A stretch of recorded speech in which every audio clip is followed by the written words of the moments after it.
Well, the very first time would have been in 1967 and 1968 when I was going to school in Scotland. But in terms of actually raising them, that was 30-some years ago.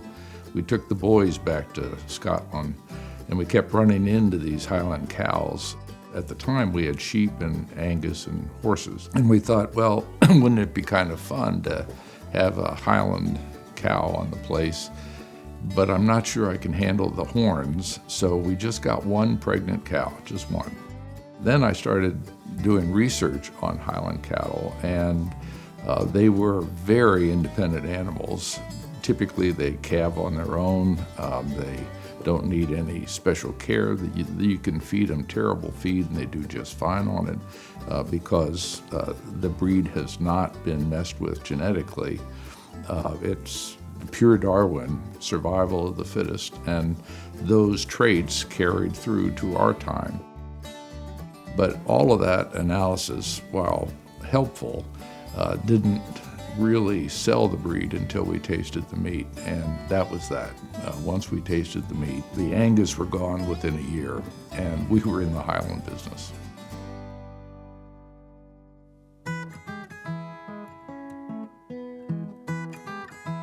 I didn't plan on doing this once I stopped my day job. You know, we had a farm. At first it was modest in size. It was 32 acres. And then we were able to buy 40 acres that joined us, and then some years later pick up more acreage. And as the farm grew, then the herd grew because we could handle more animals. But again, I didn't have a plan that once I was done with my day job, I would become a full-time Scottish Highland breeder and meat seller. That came after I retired from my day job. I don't want to just spend my retirement money feeding cows. They're going to have to pay for themselves. That is the point at which I got serious about this. I did an analysis and a business plan, and it was clear I had to get bigger. And if it was going to pay, I had to get bigger quickly.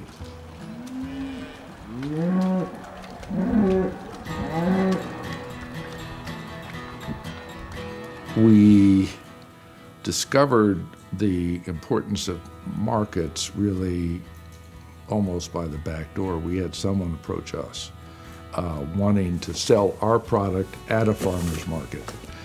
And at the time, I thought, oh my God, I just cannot imagine myself at a farmer's market.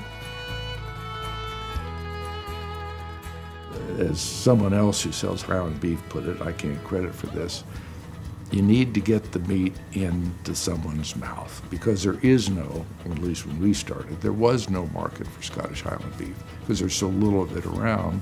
You can't get it in the grocery store. So how are you going to promote it? We thought just being on the internet would be good enough.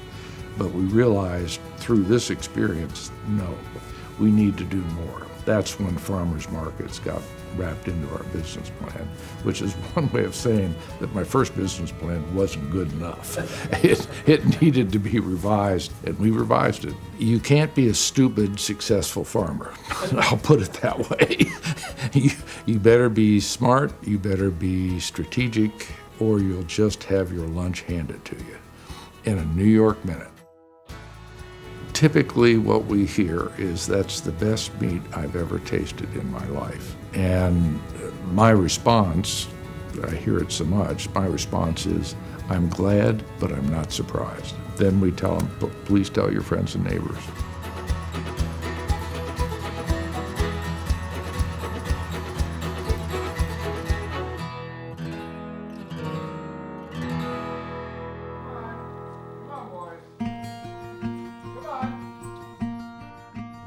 I didn't know as much as I thought I did.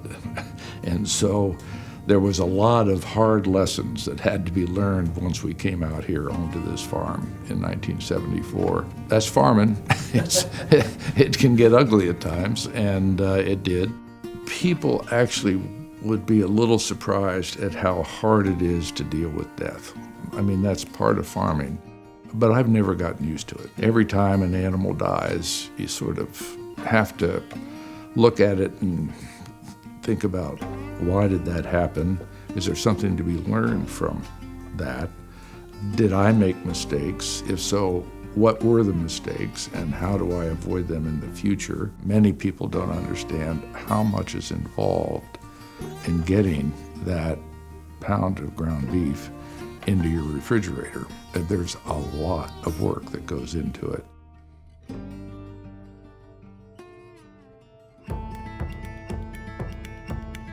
I get real pleasure from some of the most mundane things. Getting a horse ready to go out and check on whether we have any new calves today. Getting Sue into a pickup truck and off we go in the summertime to check on all the different places where we have animals.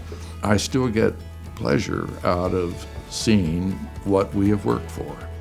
Doing the best job you possibly can for your land and your animals is an essential aspect of being a farmer. Your livelihood, your income, depends on you being able to get the most out of your soil, your land, and your animals. When they thrive, your business is going to thrive.